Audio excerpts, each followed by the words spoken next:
ጤና ይስጥልኝ እንደምን አላችሁ? እንዴት ሰነበታችሁ? ቆይታ እንዴት ነበር?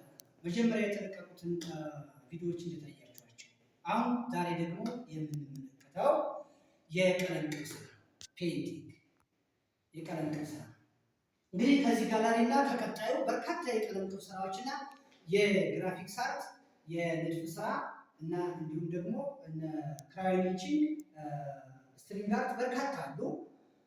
ዛሬ ደግሞ በፕሮግራማችን በተነጋገርነው መሰረት የቀለም ቅብ ስራ እንመለከታለን። እንግዲህ ስለ ትርጉሙ እናንተ በርካታ እያደረጋችሁ ተጨማሪ ትሰጡበታላችሁ። እኔ የቀለም ቅብ ስራ አሰራሩን እና የቀለም አትሞስፌሩን እየተናገርኩ እሄዳለሁ። እዚህ እናት ፍቅር እንመለከታለን። እንግዲህ ቢጫማ አረንጓዴ በጧት የጧት አትሞስፌር እንግዲህ ጧት ስንነሳ ጧት ላይ ያለው የአየሩ አትሞስፌር ጤዛው መስኩ አንድ ላይ አድርገን ስናየው ቢጫማ አረንጓዴ ይሆናል። ቢጫ የሚሰጠው የጧት ፀሐይ ስትሆን አረንጓዴ ተፈጥሮ አለ፣ የተፈጥሮ ጸጋው። በዚህ ላይ የሚዝናኑ እናትና ልጅ እንመለከታለን። እዚህ ጋር እንደምትመለከቷቸው እኒህ ሰውዬ እንግዲህ ያው እኛ በአበሻ አባባል የሰው ልጅ ከአነጋገሩ ይፈረዳል ካያያዙ ይቀደዳል ነውና አመለካከታቸውን አይታችሁ ውስጣቸው ምን ያህል ሀሳብ የታጨቀ ሀሳብ አለ ብላችሁ እናንተ ትናገራላችሁ። ስማቸውን አልናገርም፣ ምክንያቱም ለሁላችንም ኢትዮጵያውያን የሚነገሩና የማይነገሩ አሉ። የማይነገሩ እነማን ናቸው ካል ስንገረው ምን ይጠፋው ብዬ ለምን ንገረው ምን ያውቅ ብዬ ነውና ለእናንተ የሰው መንገር ለቀባሪ ማርጋት ታውቋቸዋላችሁ። እዚህም ላይ እንደምታዋቸው በቀለም ቅብ የተሰራ ነው። እኔ በነገራችን ላይ እናት ላይ አተኩራለሁ፣ እናቶች ላይ አተኩራለሁ። ለምንድን ነው አንዳንድ የመስኩ ባለሙያዎች አንድ የስዕል ስራ የጥበብ ስራ የሚሰራ ሰው የሚያዘወትረው የበላውን ያካካል የራሱን ስሜት ነው ይባላል። ያ ማለት እኔ እናቴን ስለምወድ ይመስለኛል። በእርግጥ ሁላችሁም እናትን ትወዳላችሁ፣ ግን እናት በደረቷ ጡት ብቻ ሳይሆን በጫንቃዋ በአገልግል በጫንቃዋ እኛን አዝላ እዛ ላይ ደግሞ አገልግል ደረባ ስንቃችን ይዛ ነው በገጠሩ በተለች ያሳደገችን። እዚህ የምታዋትን እናት እንደዛው ትተረጉልኛላችሁ። እዚሁ የምታዋትን እናት ወደዚህ ስንመጣ ይሄ እንግዲህ ዋናው ነገር ቀለም ቅብና ስራ ላይ የምትረዱት ስሜት ነው። ከአንድ ሰው ፋሻል ኤክስፕሬሽን እንለዋለን እንግዲህ በቲያትሩ ዘውግ ስሜት ነው። የዚህ ስሜት ስትመለከቱት እንግዲህ ዓለምን ያካለው በአትኩሮት የሚመለከት የእናቱ ምኒልክ ምስል ነው። ወደዚህ ስንመጣ መናንያን እንግዲህ በብዛት እኛ ምንድነው በገዳመ አርያም በመናንያን ነው እንግዲህ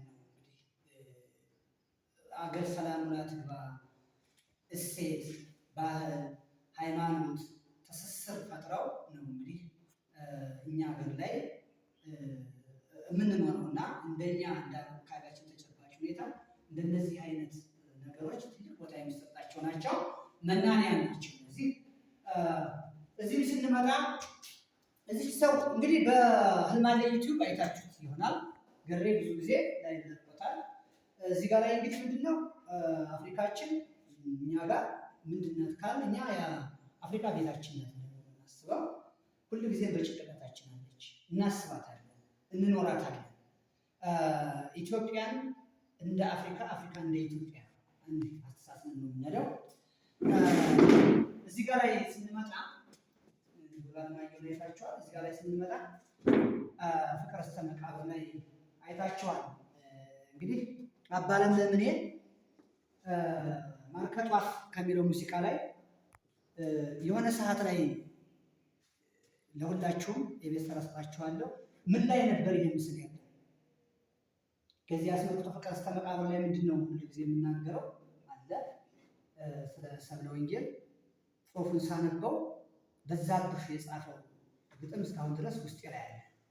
መጽሐፉን ካነበብኩት በኋላ ተቀርጾ የቀረው ጽሑፍ ነው። ሰብለ ሰብለ ሰብለ ወዳጄ እመቤቴ፣ የቀን ምርኩዜ ነሽ የሌሊት መብራቴ፣ ስራብ እንጀራዬ ስጠማ ወተቴ፣ የስጋዬ መንፈስ ያለሽኝ አንድ ሀብቴ፣ ቁርጥ ከሆነማ እኔ አንቺን ማጣቴ፣ በቃኝ ሕይወት በቃኝ ይገልግለኝ ሞቴ፣ ተቀማው ወይኔ ዳር በመሆኔ ዳሩ ዳኛ የለም ልተወው ግድ የለም። ጥዬ ሸርኩለት ወንዙን ተሻግሬ ወደፊት መራመድ እያቃተው እግሬ አሁንም ቆሜ እያየው ዙሬ እስካሁንም ድረስ በሕይወት መኖሬ ተስፋ ሁኖ የነበር ፍቅርሽና ፍቅሬ ግን እውነት ከሆነ የሰማሁት ወሬ ያገባሽ ነው አሉ ባለብዙ በቅሎ ባለብዙ በሬ በቃኝ ሕይወት በቃኝ የምችል ዛሬ በዛብህ እንግዲህ የተናገረው ነው። በተመሳሳይ ሴቶች እንደዚህ ፕሮቶኮል አላቸው። አንዳንድ ጊዜ ከባህሉ ከዘመኑ አስተባብረን ስንሰራ በዚህ መልክ እንሰራለን። ጠቅለል ስናደርገው ከዚህ ጀምረን ስንመለከት እነዚህን የምንመለከታቸው ሙሉ በሙሉ የቀለም ቅብ ስራ እንላቸዋለን። ከቀለም ቅብ ስራ በተጨማሪ ይህንን ስትመለከቱት አሁን ቀለም መስራት ኮላጅና ሞዛይክ ነው። በወረቀት በመለጣጠፍ የተሰራ የኮላጅና የሞዛይክ ነው። እስኪ እንደው በመጨረሻ ማጠቃለያ የምትሆነ ዘርቱን እንግዲህ ዘርቱን ነው ምላት ነው። ዘርቱን እንደኔ ገጠር ተወልዳችሁ ያደጋችሁ በደንብ ይገባችኋል። አዛ እናለን ተራይ ነው ዋሽንቱ እያልን እሷ ወደ ወንዙ ስትወርድ እኛ ከብቶች ስንጠብቅ የከንፈር ወዳጅ የምንጠራራበት ብዙ ነገር አለ። ዋሽንት እየነፋን ከብቶች እየጠበቅን ማሳው ላይ መስኩ ላይ ሆነን ያ ትዝታ ነው። ያስቀመጥኩት በብዛት ይሄ የከንፈር ወዳጅ በውሃ መቅጃ በእንጨት ሰብራ ነው እንግዲህ ከአቻ የከንፈር ወዳጃቸው ጋራ ኮሚኒኬት የሚያደርጉት።